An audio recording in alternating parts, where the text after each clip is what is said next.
Friends, good morning.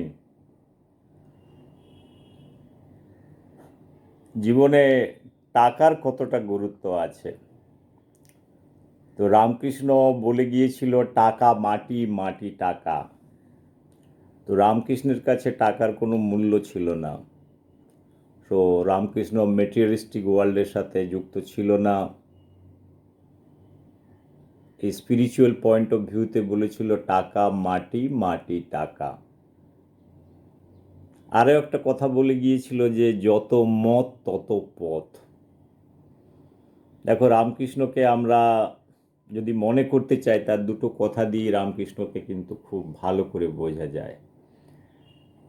যায় একমাত্র হচ্ছে যে এই দুটো দিয়ে আজকে পৃথিবীতে যারা রামকৃষ্ণ নিয়ে চর্চা করেন, আমি ট্র্যাডিশনালি রামকৃষ্ণের কি কাজ, কিভাবে বিবেকানন্দকে ইনফ্লুয়েন্স করেছিল, সেগুলো নিয়ে আমি যাচ্ছি না। আমার যেটা বক্তব্য, যে রামকৃষ্ণ থেকে বিবেকানন্দের, যে রামকৃষ্ণের ফিলোসফি বিবেকানন্দের মধ্যে যেটা ট্রান্সফার হলো, সেখান থেকে সুভাষচন্দ্রের মধ্যে হলো, সেগুলোকে আমি ট্রান্সফরমেশনটাকে একটু সায়েন্টিফিক ওয়েতে দেখার চেষ্টা করছি। আমি তারও আগে একটু পেছনে চলে যাই। পেছনে গিয়ে ব্যাপারটাকে, যে আমাদের যে ভারতবর্ষের মধ্যে, স্পেশালি বাংলায়, মানুষের প্রতি যে টাকার প্রতি ইন্টারেস্ট নেই। আজকে যদিও টাকার প্রতি মানুষের ইন্টারেস্ট আছে, কিন্তু আর্নিং করার যে কৌশলগুলো আছে, আর্নিং করার যে মনোবৃত্তিগুলো আছে, সেই মনোবৃত্তিগুলোকে আমরা হারিয়ে ফেলেছি কিনা সেটা নিয়ে ভেবে দেখার দরকার আছে। আমরা আজকাল ওই কাটমানির কথা বলি, যে তুমি করো কাজ, তুমি যেভাবে করো আমাকে পার্সেন্টেজ দিয়ে দাও। So we are talking about the interest, মানে ইন্টারেস্টের জমিদার সিস্টেমে যেমন ছিল, জমিদাররা অনেক কিছু নিজেরা সঞ্চয় করে রাখতো, গরিবদেরকে যখন দরকার হতো লোন হিসেবে দিত, লোন হিসেবে পয়সাটা দিত। সো তারা ইউজ করতো, তার পরিবর্তে সোনাটা রেখে দিত। সো তুমি যদি রিপে করতে না পারো, সেটা তোমার হয়ে গেল। আরও অনেক মেথোডোলজি ছিল, টর্চারিং মেথোডোলজি। তুমি যদি না পে করতে পারো বা করতে পারো, তার ইন্টারেস্ট, অ্যাকুমুলেটিভ ইন্টারেস্ট, যেটা চক্রবৃদ্ধি যেগুলোকে বলে, চক্রবৃদ্ধি সুদ, এটা বাংলাতে খুব আছে। সুদের উপর সুদ চড়িয়ে তোমার সমস্ত কিছু তোমার নিয়ে নেওয়া হয়। তার আগে একজন আরও ছিলেন, তিনি কিন্তু খুব চালাক মানুষ ছিলেন। যেটা কথা আছে, টাকা লাগে দেবে গৌরী সেন।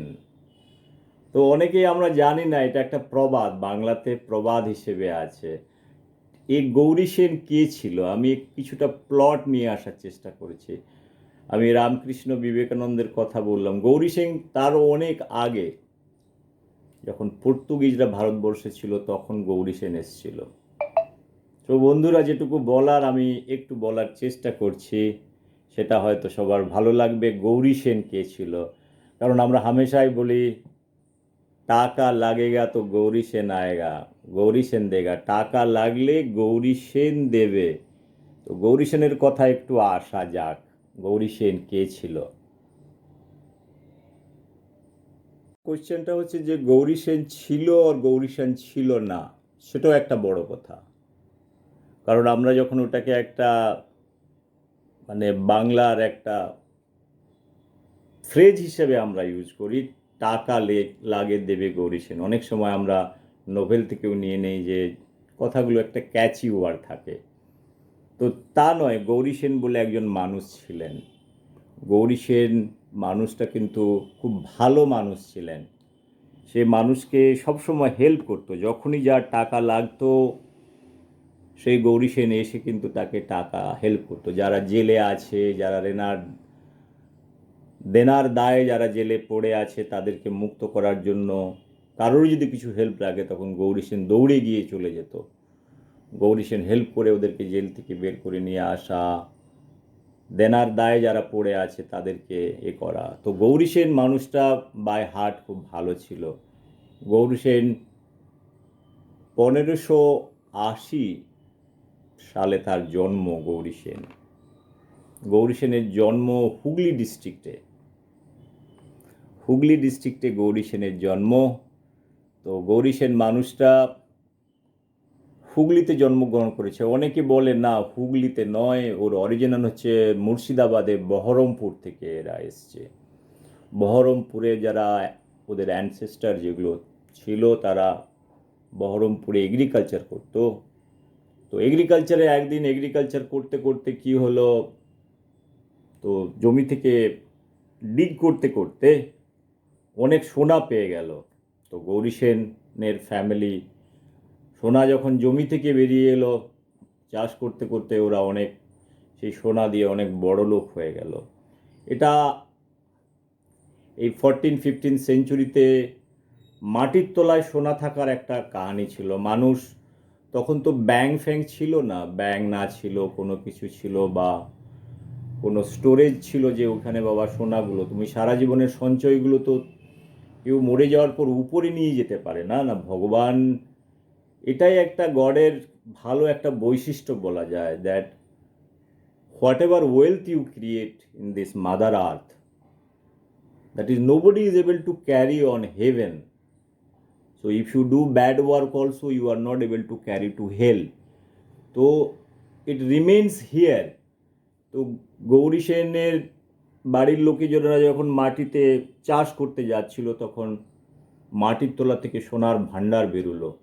সেই সোনার ভাণ্ডার বেরোনোর পরে ওটাকে ওরা নিজের প্রপার্টি হয়ে গেল।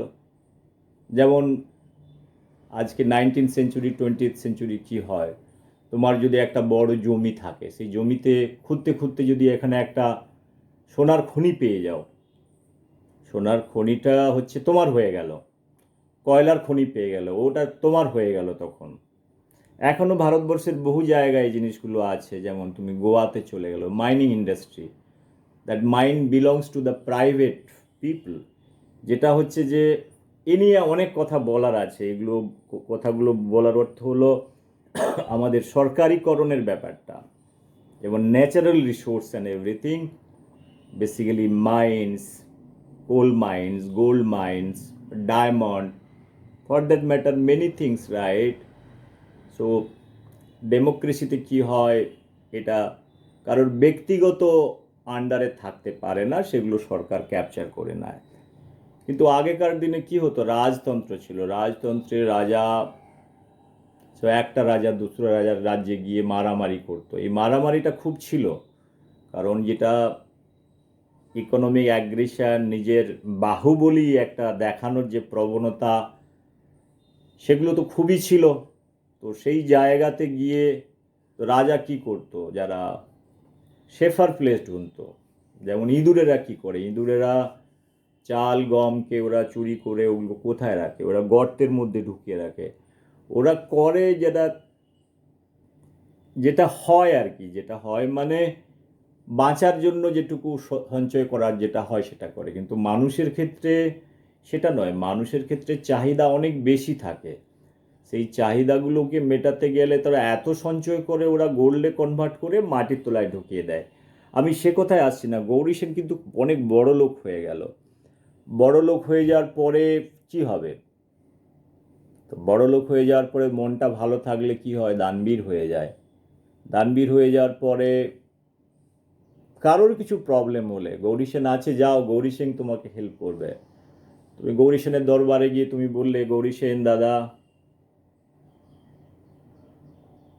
আমার ছেলেটা জেলে পড়ে আছে, আমার এটা জেলে পড়ে আছে, আমার এই জিনিসটা বন্ধক দিতে পারছে না, এত টাকা ঋণ হয়ে গেছে, আমাকে হেল্প করো। গৌরী সেন হেল্প করে দিত। সেখানে খুব ফেমাস ছিল। তো গৌরী সেন এই সমস্ত ব্যাপারে কলকাতাতেও চলে আসে, আহেরিতোলাতে। যে আহেরিতোলা দিয়ে জীবনানন্দ দাশ অনেক পরে কবিতা লিখেছে, যে আহেরিতোলা দিয়ে তাদের ট্রামের কথা, এর কথা, এই সমস্ত ব্রিটিশ টাইমে এসছে। তো জীবনানন্দ দাশের ফাইনালি এই কথা চিন্তা করতে করতে ট্রামের ধাক্কায় জীবনানন্দ চলে গেল। সেই কথাগুলো আমি অনেক জায়গায় বলেছি, কারণ জীবনানন্দের পৃথিবীর প্রতি ও একটা ডিফারেন্ট জগতে ছিল। সেই কথা নিয়ে আমি এখন যাচ্ছি না, জীবনানন্দের কথাটা আসছি না। কথা বলার অনেক টাইম জোন নিয়ে কথা বললে অনেক মানুষ চলে আসে, কবিতা চলে আসে, ফিলোসফি চলে আসে, আইডিয়া চলে আসে। তো আহেরিতলাতেও প্রচুর বাড়ি ঘরদোর করলো, মানে এই পুরানো মানিকতলা এরিয়ায় যেগুলো আহেরিতলা ব্যাক সাইড যেগুলো আছে, যে পুরানো কলকাতাতে বলে, তো ওইখান থেকে ও আবার পর্তুগিজের সময় তোমার বরানগর এরিয়াতে তোমার স্পেশালি ওর কাজকর্মগুলো ছিল বালি এরিয়া, বালি তোমার সমস্ত গঙ্গা রিভারের পাশাপাশি এরিয়াতে ওনার কাজ ছিল। একটা কথা যেটা বলার ছিল যে 1599 সালে গৌরী সেন যেটা ব্যান্ডেলের পর্তুগিজদেরকে অনেকটা জমি দিয়ে দেয়, ওখানে ব্যান্ডেল চার্চ তৈরি করা হয়। তারপরে গৌরী সেন ধর্মনিরপেক্ষ ছিল, চার্চের জন্য জমি প্রদান করা মানে, তারপরে ও যেটা গৌরী সেন হিন্দু টেম্পেলও তৈরি করছে, সেটাও লিটারেচারে পাওয়া যাচ্ছে, অনেক ইতিহাসের ডকুমেন্টে পাওয়া যায় যে গৌরী সেন হিন্দু মন্দির এস্টাবলিশ করেছিল, সেই মন্দিরের বর্ণনাও লিটারেচারে আছে। যেটা হুগলির বড়াই লেনে 1665-তে উনি মারা যান। তার আগে যে শিব মন্দিরটা তৈরি হয়েছিল, অনেকের মতে নাকি ওটা উনি তৈরি করেছিলেন শিব মন্দির। He is a great follower of lord Shiva. So sorry, আমার এই সমস্ত কথা বলার উদ্দেশ্য হচ্ছে যে উনি বিজনেস জিনিসটা কি জানতেন, যে বিজনেস জিনিসটা কিভাবে করা যায় সেটা জানতো। এবারে আমি যেটা আসছি, আমার স্বামী বিবেকানন্দ রামকৃষ্ণ নিয়ে যে এত কথা হয়, যে আজকে যদি এরা প্রেজেন্ট ডেতে যদি ধরো রামকৃষ্ণদেব বিবেকানন্দ প্রেজেন্ট ডেতে এইখানে কোনো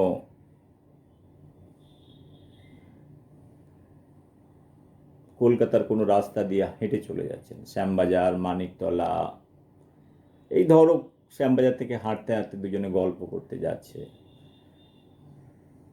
তো ওরা তো বলেছে টাকা মাটি, মাটি টাকা, পয়সা জিনিসটা কখনো রামকৃষ্ণ যে টাকা অবজেক্টটাকে অনেকটা হেট করতো, যেন গঙ্গার বুকে কয়েন ছুঁড়ে যেটা হতো না, আজকালকার কয়েন তো এরকম আমাদের মতো খারাপ কয়েন ছিল না, ওগুলো ভালো ভালো কয়েন ছিল, রূপোর কয়েন ছিল, ও ছুঁড়ে ফেলে দিত গঙ্গার জলে, ছুঁড়ে ফেলে দিত। তো পয়সার প্রতি ওর কোনো আসক্তি ছিল না, ফিলোসফিক্যালি ব্যাপারটাকে দেখতে গেলে আসক্তি ছিল না, মানে এটা উনি কি অ্যালার্জিক ছিলেন, যেটা বিবেকানন্দ অনেক সময় পয়সার প্রতি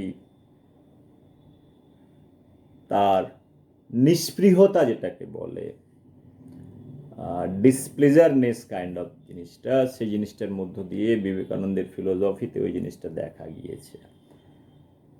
কিন্তু আজকের দিনে আমার মনে হয় যে একটা ওনারা যদি এই সমাজে বাঁচার চেষ্টা করতেন, আজকের দিনে যে ব্যাপারগুলো আছে সেখানে ওনারা কিভাবে বাঁচতেন, এগুলো নিয়ে বলতে গেলে একটা কথা আমার বলতে হয় যে ফাইনালি আমাদের মধ্যে যে সমাজ ব্যবস্থা আছে, যেটা এক্সচেঞ্জ প্রথাটা আছে, সেখান থেকে ডেফিনেটলি তোমাকে আর্ন করতে হবে। আর্ন কতটা করতে হবে হয়তো রামকৃষ্ণ বিবেকানন্দ সেটার কোয়ান্টিফাই করে যেতে পারেনি, আমার মনে হয় ওর মধ্যে একটা ইকুইলিব্রিয়ামে থাকার দরকার আছে। You need to earn. তো বিবেকানন্দ যখন আমেরিকা গিয়েছিল, সেই আমেরিকা যাওয়ার খরচাগুলো কারা উঠিয়েছিল? দেখো, একটা হচ্ছে যে প্র্যাকটিক্যালি কোনো ফিলোসফিকে তুমি যখন সাবস্ট্যান্সিয়েট করতে যাও, সেই ফিলোসফিকে তুমি যদি তার বিরুদ্ধে থাকো বা সেই জিনিসের মতবাদের পক্ষে না থাকো, but you know in real life what are the things you're up to fulfil your objective, তোমার ব্যক্তিগত অবজেক্টিভ ফুলফিল করতে গেলে তুমি জানো যে দোজ থিংস আর রিকোয়ার্ড। আজকে রাস্তাতে চলতে গেলে পয়সা লাগবে, খেতে গেলে পয়সা লাগবে, বাসে উঠতে গেলে পয়সা লাগবে, ট্রামে উঠতে গেলে পয়সা লাগবে, শরীরটা খারাপ হয়ে গেলে পয়সা লাগবে, See, there is nothing called free. This concept was not there. So এটা ভেবে নিলে হয় না যে আমি সন্ন্যাসী মানুষ বা আমার কি আছে তো আমার সেবা পাওয়া যাবে, তা নয়। তুমি যখন একটা সমাজের ফিলোসফি বলছো, সমাজের দর্শনের কথা বলছো, সেই দর্শনের মধ্যে একটা জিনিস থাকা উচিত, there must be some defined limitation, যে এতদূর পর্যন্ত তোমার চাওয়া পাওয়ার একটা লিমিটেশন থাকা উচিত, যেগুলো বেসিক নিড সেগুলো উচিত। একেবারে ওই ম্যাটারটাতে সাইলেন্ট হয়ে যাওয়া আমার মনে হয় না এটা খুব একটা বুদ্ধিমানের কাজ। আমিও কেউ নয় যে রামকৃষ্ণ বা বিবেকানন্দের মতবাদের বিরুদ্ধে আমি বলতে চাইছি। I M A great follower, I am talking about the balancing out certain things. So anything extreme is not good. That is what I feel. That's why I am talking about the rational thinking process. Rationality is coming into the picture. Rational হওয়ার দরকার আছে, analytical হওয়ার দরকার আছে। Rational analytical হলেই ব্যাপারগুলো বোঝা যায়। আমি একটা মানুষ, আমাকে বাঁচতে গেলে আমি কত মানুষের কাছে হাত পাতবো যদি আমি কাজটা না করতে পারি, সেটাই একটু বলার, সেটুকু একটু ভেবে দেখার। দেখো, ফিলোসফি দিতে গেলে তো অনেক ফিলোসফি দেওয়া যায়, যে ফিলোসফির একটা এক্সট্রিম লেভেল থাকে। সেই এক্সট্রিম লেভেলের জন্য যেমন তোমার বুদ্ধিজম চলে গেছে, আমার কথা বলার উদ্দেশ্য হলো বুদ্ধিজম স্প্রেড করতে পারে না, এর মধ্যে অনেক স্ট্রিনজেন্ট রুলস আছে। তোমাকে রুলও নিয়ে আসতে হবে, little simplified, weather common people যেটাকে প্র্যাকটিস করতে পারে, সেটার মধ্যে দিয়ে যা বেশি কষ্ট না পাওয়া যায়। তো অনেক সময় বলে কষ্ট না করলে কেষ্ট মেলে না। কষ্ট সবাই করে, কষ্ট তো একটা গাধাও করে, একটা ঘোড়াও করে, একটা ইন্টেলিজেন্ট মানুষও করে, একটা ওয়ার্কারও করে। তো কষ্ট with intelligence is what is required. সবাই যদি কষ্ট করতো, সবাইকে যদি কেষ্ট মেলে যেত, হয়তো সবাই কষ্ট করে নিত। এই কথাগুলো বলার উদ্দেশ্য আমার তা নয়। আমার কথা বলার উদ্দেশ্য, আমি তিনটে মানুষের কথা আমি বলতে চাইছি, যেটা হচ্ছে যে আমি পেপারে তৈরি করেছি। একটা হচ্ছে যে রামকৃষ্ণ, যার জন্ম 1836 থেকে মৃত্যু 1886 পর্যন্ত, মানুষটা 50 বছর বেঁচে ছিল, রাইট। তারপরে আসছে বিবেকানন্দ। তো হি গট ওয়ান ফলোয়ার, অনেক ফলোয়ার পেয়েছে, যেটা আমি সে নিয়ে বলছি না। সেটা নিয়ে বলতে গেলে অনেক কথা বলা হবে, আমার ভিডিও বেড়ে যাবে। আমি চাইছি একটু ছোট ভিডিও করার জন্য। তো বিবেকানন্দ 1863, 1902 সাল, 39 ইয়ার্সের লাইফ, ভেরি শর্ট লাইফ। আরেকজন মানুষ যেটা ইউরোপে, এরা আমি ইন্ডিয়ান কনটেক্সটে বলছি, এরা স্পিরিচুয়াল লিডার হিসেবে আমি বলছি। স্পিরিচুয়ালিজমে আমি রামকৃষ্ণদেবের টাকা মাটি টাকার যে কথাগুলো বলতে চাইছি, যে পয়সার প্রতি আসক্তি থাকা উচিত নয়, সেই মতবাদ নিয়ে কথা। এদের যে ফিলোসফি ছিল, যেটা হিন্দুত্ববাদ ফিলোসফি, ব্রিটিশ ইন্ডিয়াকে মুক্ত করার জন্য হিন্দুত্ব ফিলোসফিকে কিভাবে রামকৃষ্ণ বিবেকানন্দের মধ্যে যে জিন, যেটা জিন নয়, এনার্জি এখানে আমি বলতে পারি, সেই এনার্জিটাকে ট্রান্সমিট করেছিল বিবেকানন্দের মধ্যে। He became a true follower of Ramakrishna, যেটা ছোট ছোট কথাগুলোকে ট্রান্সলেট করে কিভাবে সমাজের মধ্যে, ভারতবর্ষের মধ্যে মানুষকে উদ্বুদ্ধ করেছিল, সেটা ভেবে দেখার কথা আছে। আরেকটা মানুষ যেটা হচ্ছে যে আমি যার কথা বলার চেষ্টা করছিলাম বারবার, ইউরোপে সমসাময়িক কালে আরেকটা মানুষ চলে এলো, কিন্তু ইউরোপ অনেক কালচার ছিল সেই সময়। 1833-তে যেটা এসে আলফ্রেড নোবেল। আমি আলফ্রেড নোবেল নিয়ে অনেক কথা বলেছি। উনি বড় মাপের সায়েন্টিস্ট ছিলেন, ইনোভেটর ছিলেন, কেমিস্ট ছিলেন, অনেক কিছু ছিলেন। ওনার কাছে 355খানা পেটেন্ট ছিল।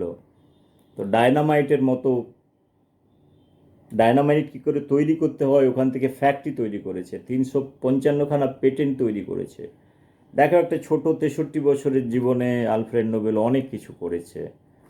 বাবার ব্যবসা সামলেছে, ব্যবসা থেকে আর্মস অ্যান্ড অ্যানিমেশন তৈরি করেছে ডায়নামাইট দিয়ে। তো আলফ্রেড নোবেলের জীবনে অনেক দুঃখ ছিল। দুঃখটা হচ্ছে যে সবাই ওকে ক্রিটিসাইজ করতো, that is Angel of death বলকে ওকে বলা হতো। অ্যাঞ্জেল অফ ডেথ মতলব যে ডায়নামাইট দিয়ে ইউরোপের ডিফারেন্ট মানে they use to supply dynamite to various countries, to Russia, Europe, many countries. এগুলো ওয়ারে ইউজ হয়েছে ডায়নামাইট। তো এমন হয়েছে নিজের ভাই যে ফ্যাক্টরিতে ডায়নামাইট তৈরি হতো সেখানে ব্লাস্ট হয়ে যায়। সে ব্লাস্ট হয়ে যাওয়ার পরে ভাই মারা যায়। উনি যে পিস প্রাইজ তৈরি করেছেন ওটা কিন্তু অ্যাকচুয়ালি ওনার ভাই যে তার ফ্যাক্টরিতে কাজ করতেন ওখানে ডায়নামাইট ব্লাস্ট হয়ে যায়, মারা গিয়েছিলেন। আমার কথা বলার উদ্দেশ্য হলো যে আলফ্রেড নোবেলের মধ্যে অনেক দুঃখ ছিল, উনিও দুঃখবাদী ছিলেন। দুঃখবাদী ইন দ্যাট সেন্স পার্সোনাল লাইফে সারা জীবনে অনেক পয়সা আর্ন করেছেন। He has earned huge amount of money, যেখানে পয়সার শেষ নেই। কারণ science, technology and if you are developing your own industry and selling it across the globe, সেখান থেকে অনেক উনি আর্ন করেছেন। কিন্তু ওনার মনটা ভালো ছিল। অনেক সায়েন্টিস্টরা যেমন কেউ শুধু টেকনোলজি করে নিল বা কিছু করে নিল, কিন্তু উনি কিন্তু একদম অলরাউন্ডার টাইপের ছিলেন। অলরাউন্ডার মানে উনি জানতেন নিজের টেকনোলজি কীভাবে প্রোটেক্ট করতে হয়, নিজের টেকনোলজি দিয়ে কী করে ফ্যাক্টরি করতে হয়। আমাদের কাছে অনেক শিক্ষণীয় আছে। আমি অনেক ভিডিওতে বলেছিলাম যে আলফ্রেড নোবেল নিয়ে কথা বলতে গেলে অনেক কিছু বলতে হয়। সেই সময় ইউরোপে কী চলছিল, উনি basically he is from Sweden, okay. তারপরে তার লাস্ট জীবনে তার রিয়েলাইজেশনটা কীভাবে এলো, তার রিয়েলাইজেশনটা এটা হলো যে সারা জীবনে প্রায় $300 million he has earn, it's a huge amount of মানি। তো উনি কিন্তু একটা জিনিস বুঝে গিয়েছিলেন, পয়সাকে স্বর্গেতে নিয়ে যায় না। আমাদের রাজতন্ত্রে যেমন এই যে টাকা লাগে, দেবে গৌরী সেন যেমন জমি খুঁড়তে খুঁড়তে সোনা পেল, সেই সোনাটা কোথা থেকে এলো? রাজার মাথায় একটাই দুষ্ট বুদ্ধি থাকে। দুষ্ট বুদ্ধি মানে চলো ওই ছোট রাজাটা আছে ওকে মেরে ওর কাছ থেকে যে মশালাটা আছে নিয়ে আসতে হবে। অনেক রাজা ছিল, অনেক রাজা ভালো রাজাও ছিল, দেশের সেবা করতো, দুটো গরিব মানুষকে কিছু খাইয়ে দিল, পরিয়ে দিল, ঘরটা বানিয়ে দিল, সেগুলো ঠিক ছিল। ইতিহাস তাদেরকে রিমেম্বার করে। কিন্তু সায়েন্টিফিক্যালি, তো আমি যদি আলফ্রেড নোবেলের সাথে যে সায়েন্স যেটা বলছি, সায়েন্স মানে র্যাশনালিটির কথা বলছি, একটা থট প্রসেসকে বলছি, সেখান থেকে উনি যেটা করে গিয়েছেন সেটা শেষ জীবনে এসে একটা উইল পেপার তৈরি করলেন। উনি তো জানতেন যে মরে যাওয়ার পরে আমি পয়সা উপরে নিয়ে যেতে পারবো না, ও ঠিক বুঝতেন। তো বসে বসে সুইডেনে ও লিখলো উইল পেপার। 1895-96 সালে একটা উইল পেপার করে গেল যে আমার 94% যেটা আমার সমস্ত প্রপার্টি আছে তার মধ্যে একটা নোবেল ফাউন্ডেশন তৈরি হোক। নোবেল ফাউন্ডেশনের ওটাকে আরেক বছর কয়েকটা সাবজেক্ট ডিসাইড করলেন, সেই সাবজেক্টে প্রাইজ দেওয়া হবে। সেটার মধ্যে আছে তোমার ফিজিক্স আছে, কেমিস্ট্রি আছে, ফিজিওলজি আছে, আর্ট আছে অ্যান্ড পিস। 5টা সাবজেক্টের উপরে উনি করে গিয়েছিলেন উইল পেপারে। অনেক কথা লিখে গিয়েছিলেন। আমি 8খানা 10খানা ভিডিও করেছি নোবেল ফাউন্ডেশন নিয়ে। তারপরে কি করে ওগুলো ধীরে ধীরে ধীরে ধীরে সব কী হলে উনি মরে যাওয়ার পর, মারা যাওয়ার পরে যে জিনিসটা হয়েছে তা নিয়েও আমার কথা বলেছি। এখানে আমার এই সমস্ত কথা বলার উদ্দেশ্য ছিল না। আমার কথা বলার উদ্দেশ্য হচ্ছে যে উনি, দেখো একটা সময় ইন্ডিয়াতে এখানে স্পিরিচুয়াল নিয়ে কথা বলেছে। এখানে বিবেকানন্দ, রামকৃষ্ণ তাদের স্পিরিচুয়ালিজম, হিন্দুত্ব নিয়ে কথা বলছে। বিবেকানন্দের মধ্যে আরেকটা ওয়ান স্টেপ আগে গিয়ে ব্রিটিশদেরকে কীভাবে মুক্ত হতে পারে সেখান দিয়ে কথা বলছে। বন্ধুরা, আমার একটা ছোট কথা বলে আমি আমার ভিডিওটাকে বাড়াতে চাইছি না। এই যে আমার রামকৃষ্ণ, বিবেকানন্দ আলফ্রেড নোবেলের মধ্যে আমি একটা সিমিলারিটি দেখতে পাচ্ছি। দেখো, তুমি তোমার জীবনে ব্যক্তিগতভাবে যাই করো না কেন, either you do spiritualism, you do science, or do many things, your objective is to motivate. সবাই চায় যে সমাজের কল্যাণ কিছু হয়ে যাক, যেটা আলফ্রেড নোবেল চেয়েছিল সমাজের কল্যাণ হয়ে যায়। ওনার পিসের Alfred Nobel was very much in favor of peace. He was not liking the war. His animation activities, especially that is meant for to stop war. Many times he has talked about many issues. ওনার শেষ জীবনে যেটা আর্নিংটার কথা বলছি, উনি ব্যক্তিগতভাবে উনি চেয়েছিলেন যে ওনাকে কেউ ইনভেন্টার হিসেবে ওর যে অ্যাক্টিভিটিস আছে কেউ না জানতে না পারে। তাই জন্য উনি সায়েন্স অ্যান্ড টেকনোলজির ক্ষেত্রে যে নোবেল ফাউন্ডেশন করে উনি চলে গেছেন, কারণ নিজের যে কর্ম, অনেকে যেটা ওনাকে বলা হতো Angel of deaths because of the dynamite, তো সেখান থেকে মানুষ ব্যক্তিগতভাবে দুঃখ পায়। দুঃখ পেয়ে উনি বলেছিলেন যে আমার নামটা যেন না ইতিহাসে, আমি কি করি আমার পাস্টটা যেন না, it is not that relevant. So what he has done, he has made the Nobel foundation. সেখান থেকে নতুন সায়েন্সের একটা দ্বারোদ্ঘাটন করা, সবাইকে এনকারেজ করা, প্রতি বছর একটা করে প্রাইজ দেওয়া একটা সাবজেক্টে। এটা হচ্ছে আলফ্রেড নোবেলের কাজ। এটা দেখতে গেলে ফিলোসফিক্যালি একটা আইডিয়া লেভেলের ট্রান্সফরমেশন নিজের ব্যক্তিগত ইন্ডিভিজুয়ালি উনি করে গিয়েছেন, সমাজের কারোর কাছ থেকে উনি কিছু নিয়ে যাননি। আমার ব্যক্তিগতভাবে আমি যেটা বলতে চেয়েছিলাম যে এটা রামকৃষ্ণ বিবেকানন্দের কথা। আমরা রামকৃষ্ণ বিবেকানন্দের কথা বলতে গেলে একটা কথা বলি যে আমি যদি একটা পুরো সেল ধরে নেই, সেলের মধ্যে তোমার অনেক কিছু থাকে। সেলের মধ্যে আমি তোমাকে একটা দেখাচ্ছি এখানে। আমি এটা বলতে চেয়েছিলাম Ramakrishna Vivekananda Alfred Nobel. Ramakrishna Vivekananda Alfred Nobel almost same time they have come, plus minus here and there. তো রামকৃষ্ণ is talking about টাকা মাটি, মাটি টাকা, যত মত তত পথ। Vivekananda is coming, tapping his idea. So it is tapping. Now if you think Ramakrishna is a cell, is a nucleus, consists of lot of DNA, right? Swami Vivekananda is a kind of a vector. Now the question is, তোমার idea থাকলে আইডিয়াটাকে তোমাকে কি করতে হবে? আইডিয়াটার এক্সটেনশনের দরকার আছে, তো মাল্টিপ্লিকেশনের দরকার আছে, রাইট? সেই মাল্টিপ্লিকেশনটা করবে কে? সেই মাল্টিপ্লিকেশনটা করবে এখানে, if I take Ramakrishna kind of a wisdom here of few ideas that has been translated by Vivekananda and his other followers, the most of the things was done by Vivekananda. Is a plasmid. So what he is taking? He is taking the DNA part of a nucleus, of a DNA part which is present in the nucleus, in the chromosome. You know, ক্রোমোজোমের মধ্যে যে DNA গুলো থাকছে, সেই foreign good things,